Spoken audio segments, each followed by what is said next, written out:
Hello friends, welcome to Triton chef. இந்த வீடியோவில் நம்ம ரொம்ப டேஸ்டியான வெஜ் பர்கர் நம்ம வீட்டில் ரொம்ப ஈஸியாக எப்படி செய்கிறதுன்னு பார்க்கலாம் வாங்க. ஃபஸ்ட்டு இது செய்கிறதுக்கு நம்ம அந்த வெஜிடபிள் பேட்டி ரெடி பண்ணி எடுத்துடலாம். அதுக்கு ஸ்டவ்வில் பேன் வச்சு இதில் 1 டேபிள் ஸ்பூன் அளவு எண்ணெய் எடுத்துக்கிறேன்.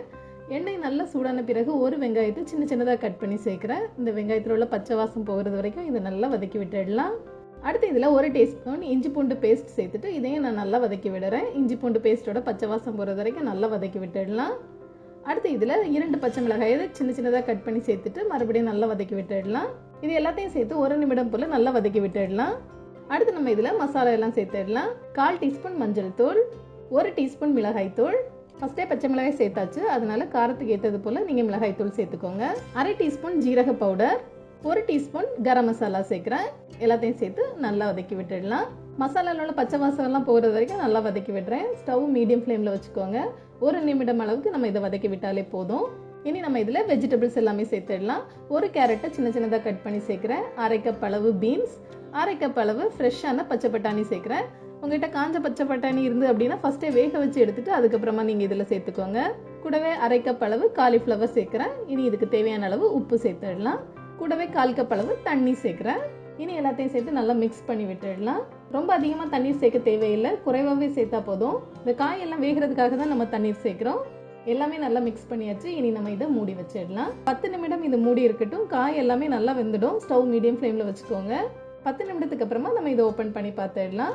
பாருங்கள், காய் எல்லாமே நல்லா வெந்துடுச்சு. நல்ல மனமாக சூப்பராக வந்துடுச்சு. மறுபடியும் இது எல்லாத்தையும் ஒரு தடவை நல்லா மிக்ஸ் பண்ணி விடுறேன். அடுத்து ஒரு ஸ்மாஷர் வச்சு நம்ம இது எல்லாத்தையும் நல்லா ஸ்மாஷ் பண்ணி விட்டுடலாம். நல்லா ஸ்மாஷ் பண்ணி விட்டுடுங்க. பாருங்க, நான் எல்லாத்தையும் நல்லா ஸ்மாஷ் பண்ணியாச்சு. 90% அளவுக்கு ஸ்மாஷ் பண்ணி எடுத்து வச்சிருக்கிறேன். இனி நம்ம ஸ்டவ் ஆஃப் பண்ணிடலாம். ஸ்டவ் ஆஃப் பண்ண பிறகு இதை நம்ம ஒரு மிக்சிங் பவுலுக்கு எடுத்துடலாம். அடுத்து இது கூடவே 3 உருளைக்கிழங்கு நல்லா வேக வச்சு மசிச்சு எடுத்து சேர்க்குறேன். கூடவே கொஞ்சமாக கொத்தமல்லி தலையும் சேர்க்குறேன். இது எல்லாத்தையும் சேர்த்துட்டு நல்லா மிக்ஸ் பண்ணி விடுறேன்.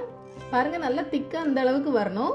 எல்லாத்தையும் நல்லா மிக்ஸ் பண்ணிட்டு உருண்டை பிடிக்கிற நேரம் பாருங்க இந்த அளவுக்கு நல்லா கெட்டியாக வரணும்.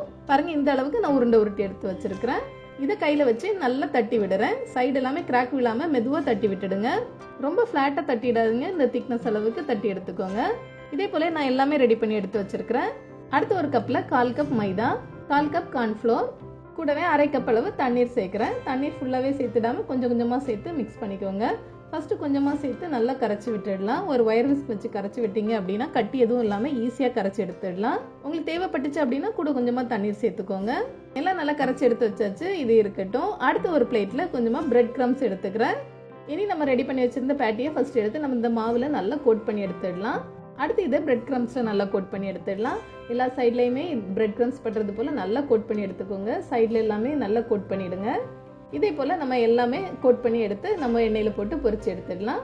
ஸ்டவ்வில் பேன் வச்சு பொரிக்கிறதுக்கு தேவையான அளவு எண்ணெய் எடுத்து வச்சிருக்கிறேன். இந்த எண்ணெய் நல்லா சூடான பிறகு நம்ம இதில் போட்டு பொரிச்சு எடுத்துடலாம். ஸ்டவ் மீடியம் ஃப்ளேமில் வச்சுக்கோங்க. ஹை ஃப்ளேமில் வச்சோம் அப்படின்னா வெளியில் உள்ள லேயர்லாம் சீக்கிரமாக கறிக்கிடும். அதனால மீடியம் ஃப்ளேமில் வச்சுட்டு நீங்கள் இதை பொரிச்சு எடுத்துடுங்க.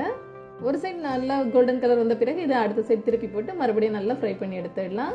இதே போல் திக்கான பேட்டியாக ரெடி பண்ணி எடுத்தோம் அப்படின்னா தான் பர்கரில் வச்சு சாப்பிட்றதுக்கு டேஸ்ட் ரொம்ப நல்லாயிருக்கும். இப்போ பாருங்க, 2 சைடும் நல்ல கோல்டன் கலரில் சூப்பராக ரெடி ஆயிடுச்சு.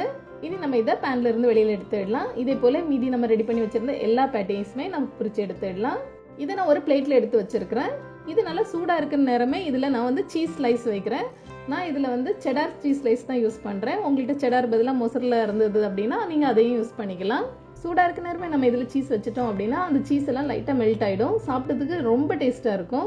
இனி நம்ம இதுக்கு தேவையான ஸ்பெஷலான சாஸ் ரெடி பண்ணி எடுத்துடலாம். அதுக்கு ஒரு பவுலில் 1/2 கப் அளவு மயோனைஸ் எடுக்கிறேன். கூடவே 1/4 கப் அளவு டொமேட்டோ கெச்சப் சேர்க்குறேன். இந்த டொமேட்டோ கெச்சப் எப்படி செய்கிறது அப்படிங்கிற வீடியோ லிங்கை நான் டிஸ்கிரிப்ஷனில் கொடுத்துருக்குறேன். நீங்கள் அந்த லிங்கை கிளிக் பண்ணி அதை செக் பண்ணிக்கோங்க. கூடவே 3 டேபிள் ஸ்பூன் அளவு சில்லி சாஸ் சேர்க்குறேன். இது எல்லாத்தையும் சேர்த்து நம்ம நல்லா மிக்ஸ் பண்ணி விட்டுடலாம்.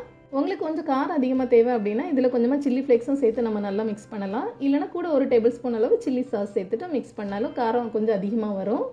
இப்போ பாருங்கள், எல்லாமே நல்லா மிக்ஸ் பண்ணியாச்சு. வெஜ் பர்கருக்கு தேவையான சாஸ் ரெடி ஆகிடுச்சு. எல்லாமே ரெடி பண்ணியாச்சு. இனி நம்ம பர்கர் அசம்பிள் பண்ணிடலாம். அதுக்கு நான் பர்கர் பன் எடுத்து வச்சிருக்கிறேன். இதை 2 கட் பண்ணி எடுத்துக்கலாம். அதுக்கப்புறமா நம்ம ரெடி பண்ணி வச்சிருந்த சாஸை நம்ம இதில் அப்ளை பண்ணி விட்டுடலாம். 2 பன்லையுமே நம்ம அப்ளை பண்ணிடலாம். அதுக்கப்புறமா இதுக்கு மேலே ஒரு லெட்யூஸ் வைக்கிறேன். நல்ல மெல்லிஸாக கட் பண்ணி எடுத்த தக்காளி வச்சிடலாம். அடுத்து வெங்காயம் வைக்கிறேன். இதே போல் சர்க்கிளாக கட் பண்ணி வெங்காயம் வைக்கிறேன். இனி நம்ம ரெடி பண்ணி வச்சிருந்தோம்ல பேட்டியும் சீஸும், அதையும் நம்ம இதுக்கு மேலே வச்சிடலாம். லாஸ்ட் லேயராக நம்ம ஏற்கனவே சாஸ் தடவி வச்சுருந்த பன் எடுத்து நம்ம இதை க்ளோஸ் பண்ணிடலாம். அவ்வளோதான்.